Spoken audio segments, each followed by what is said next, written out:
12 अगस्त 1985 Japan airlines की flight 123 Tokyo international airport से Osaka के लिए शाम के 6 बजे उड़ान भरने वाली थी।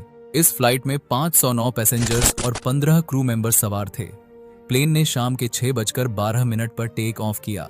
हमेशा की तरह सब कुछ ठीक चल रहा था, लेकिन उड़ान के 12 मिनट बाद अचानक से कुछ टूटने की जोरदार आवाज सुनाई दी, मानो जैसे प्लेन में बम ब्लास्ट हुआ हो। न्यूयॉर्क टाइम्स के मुताबिक उस समय फ्लाइट में 3 पायलट मौजूद थे। 49 वर्षीय कैप्टन मसामी टाकाहामा जो मुख्य पायलट थे, वहीं 39 वर्षीय first officer Yutaka Sasaki radio communication के लिए थे, जबकि 46 वर्षीय फर्स्ट इंजीनियर हिरोशी फुकुदा तकनीकी तौर पर कैप्टन की मदद करने के लिए थे।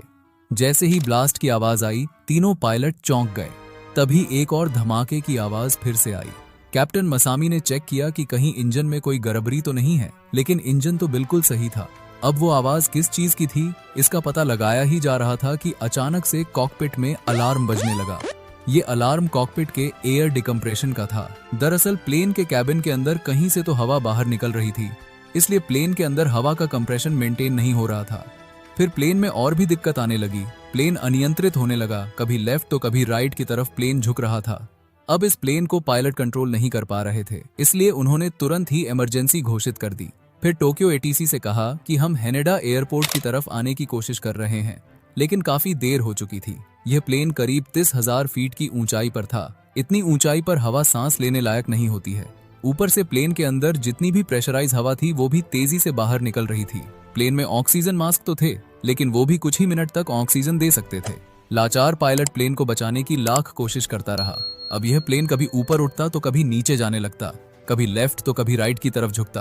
प्लेन पूरी तरह पायलट के कंट्रोल से बाहर हो चुका था। फिर अचानक से प्लेन एक घायल पंछी की तरह तेजी से नीचे की तरफ जाने लगा। एटीसी बार बार कहता रहा कि आप गलत दिशा में जा रहे हैं, उस दिशा में एक बहुत बड़ा पहाड़ है, उधर मत जाओ, आपका प्लेन इतना नीचे आ चुका है कि आप उस पर्वत से टकरा सकते हैं। लेकिन पायलट बस यही कहता रहा कि यह प्लेन पूरी तरह कंट्रोल से बाहर है, हम चाहकर भी कुछ नहीं कर पा रहे हैं, क्योंकि प्लेन का हाइड्रोलिक सिस्टम पूरी तरह से फेल हो चुका है। फिर 6:56 पर यह प्लेन उस पर्वत से जा टकराया। प्लेन के टकराते ही वह सैकड़ों टुकड़ों में बंट गया और उसके अंदर के लाखों गैलन फ्यूल से वहां आग लग गई। कुछ ही सेकंड्स में आग इतनी फैली कि जिन लोगों की जान क्रैश में बच भी गई थी वह जलकर मारे गए। टकराव के तुरंत बाद ही यह प्लेन एटीसी की रडार से भी गायब हो गया। घटना स्थल से कुछ ही दूरी पर यूएस एयरफोर्स ने अपना बेस कैंप बनाया था। धमाके की आवाज सुनकर यूएस एयरफोर्स ने एक हेलीकॉप्टर को घटनास्थल के पास भेजा। इसके साथ साथ उनकी रेस्क्यू टीम भी मदद करने के लिए तैयार थी, लेकिन टोक्यो एटीसी ने यूएस एयरफोर्स की रेस्क्यू टीम को यह कहकर रोक दिया कि यह हादसा टोक्यो में हुआ है, इसलिए आप इसमें दखल अंदाजी न करें।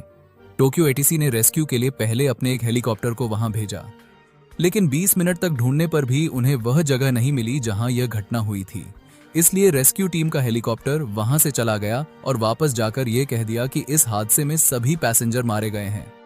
रात भर फिर टोक्यो एटीसी ने कोई भी रेस्क्यू टीम वहां नहीं भेजी।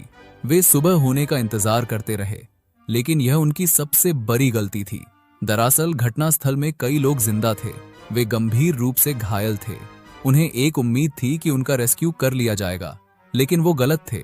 सुबह तक कोई भी रेस्क्यू टीम वहां नहीं पहुंची, जिस कारण कई लोगों की जान समय पर मदद न मिलने के कारण हो गई। बाद में इस बात की जांच की गई कि आखिर यह प्लेन हादसा क्यों और कैसे हुआ।